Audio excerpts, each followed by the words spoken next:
சுமார் 30 ஆண்டுகளுக்கு பிறகு மும்பை மாநகராட்சியை கைப்பற்றியது பாஜக கூட்டணி. மகாராஷ்டிராவில் மும்பை மட்டுமல்லாம மொத்தம் 29 மாநகராட்சிகள் இருக்கு. இதுல பெரும்பாலான மாநகராட்சிகளை பாஜக கூட்டணி கைப்பற்றிருக்கு. இதுல மும்பை வந்து ரொம்ப ஹைலைட்டான விஷயம். ஏன்னா மும்பை என்பது மகாராஷ்டிராவோட தலைநகர் மட்டுமல்லாம மிகப்பெரிய பொருளாதார சந்தை உள்ள ஒரு மாநகராட்சி. அந்த மாநகராட்சியை பாஜக கூட்டணி 30 வருஷத்துக்கு அப்புறம் கைப்பற்றிருக்காங்க. அங்க கடந்த 26 ஆண்டுகளா ஒருங்கிணைந்த சிவசேனா தான் மாநகராட்சி கண்ட்ரோல் இருந்துச்சு. அவங்க கண்ட்ரோல் தான் மும்பை மாநகராட்சி இருந்துச்சு.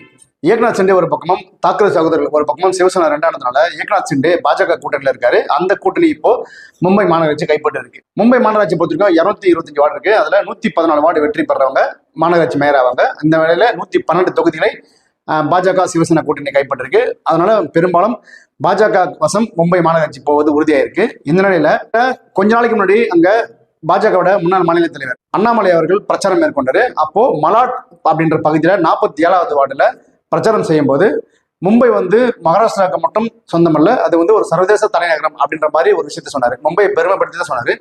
ஆனா அதே ஒரு விஷயமா கையில் எடுத்துக்கிட்டு தேர்தல் நேரத்துல அதை ஒரு பெரிய இஷ்யூவாக்கினாங்க தாக்கரே சகோதரர்கள். ஆனா அண்ணாமலை எங்க பேசினாரோ அந்த மலாட் பகுதியில 47வது வார்டுல அண்ணாமலை எங்க பேசினாரோ அங்க பாஜகவோட வேட்பாளர் தேஜிந்தர் திவானா சுமார் 13,858 வாக்குகள் பெற்று மிகப்பெரிய வெற்றி பெற்றிருக்காரு. யாரு?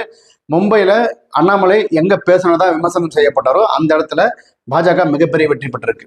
கடந்த மாதம் கேரளாவில் நடைபெற்ற மாநகராட்சி தேர்தலையும் கேரளாவோட தலைநகரம் திருவனந்தபுரத்தை பாஜக கைப்பற்றினாங்க. இப்போ அதை தொடர்ந்து மகாராஷ்டிராவோட தலைநகரம் மும்பையை பாஜக கூட்டணி கைப்பற்றிருக்கு. இந்த வெற்றியை பிரதமர் மோடி தனது எக்ஸ் தள பக்கத்துல தேங்க்யூ மகாராஷ்டிரா அப்படின்னு இந்த வெற்றியை கொடுத்த மகாராஷ்டிரா மக்களுக்கு ஒரு நன்றி தெரிவிச்சிருக்காரு. ஸோ இந்த நிலையில காங்கிரஸ் மற்றும் உத்தவ் தாக்கரே தலைமையிலான சிவசேனா கட்சி இந்த தோல்விக்கு தேர்தல் ஆணையத்தோட மை சரியில்லை, அந்த மை வச்ச உடனே அழிக்கிற மாதிரி இருக்கு, அதனால்தான் இந்த தோல்வி எங்களுக்கு அப்படின்ட்டு தோல்விக்கான காரணத்தை தேர்தல் ஆணையத்தின் மேல போட்டிருக்காங்க.